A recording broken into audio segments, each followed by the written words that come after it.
বিসমিল্লাহির রহমানির রহিম। কারণ আমরা এই দেশে অপরাধ করলে যে মানে মাপ পাওয়া যায়, আইনে ছাড় দেয়, এটা কিন্তু মনে করার কোনো কারণ নাই। কারণ আমরা বিগত সময় দেখেছি যে শেখ মুজিবের মারার যে আসামিগুলো দীর্ঘ প্রায় 17-18 বছর পর এই বাংলাদেশে তাদের নিয়ে এসে ফাঁসি দেওয়া হয়েছে। অনেকেই আবার জেলখানায় ঢুকে হাসিনা জবাই করেছেন।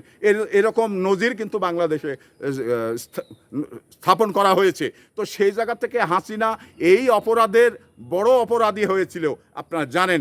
এই গণ অভ্যুত্থানে সে কিন্তু পালিয়ে গেছেন। তো সে এই দেশে আসবো তার নেতা কর্মীরা সবাই কিন্তু মানে মুখরোচকভাবে বক্তৃতা দিচ্ছেন যে হাসিনা আসবে, 1 কোটি লোক নিয়ে ঢুকবেন, মানে এই ট্রাভেল পার্স নিচ্ছেন ভারত থেকে, এই টিকিট করছেন ইত্যাদি কথা বলেই কিন্তু এই বাংলাদেশে মানে আওয়ামী লীগের ঘাট কাঁপানো নেত্রী এবং নেতারা বলছেন। তো তাদের আমি একটি জিনিস বলতে চাই যে আপনারা আসলে কি পাগল, নাকি আপনাদের বেন শর্ট হয়েছে, যার কারণে আপনার নেত্রী এই ফাঁসির মঞ্চে ওঠার জন্যে আসবে?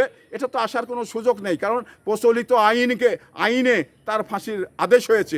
এখন শুধু ফাঁসির কার্যক্রমটা করতে হবে। তো হাসিনা আসলেই যত দ্রুত আসবে তত দ্রুত হাসিনার মানে ফাঁসির মঞ্চে ঝুলানো হবে, আর কোনো মানে বাধা নেই।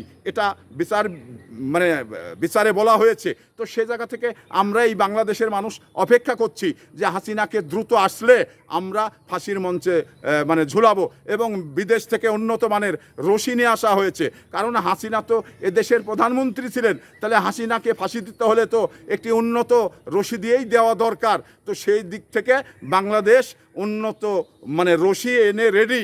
এখন হাসিনা আসলেই তাকে ফাঁসির মঞ্চে ঝুলানো হবে।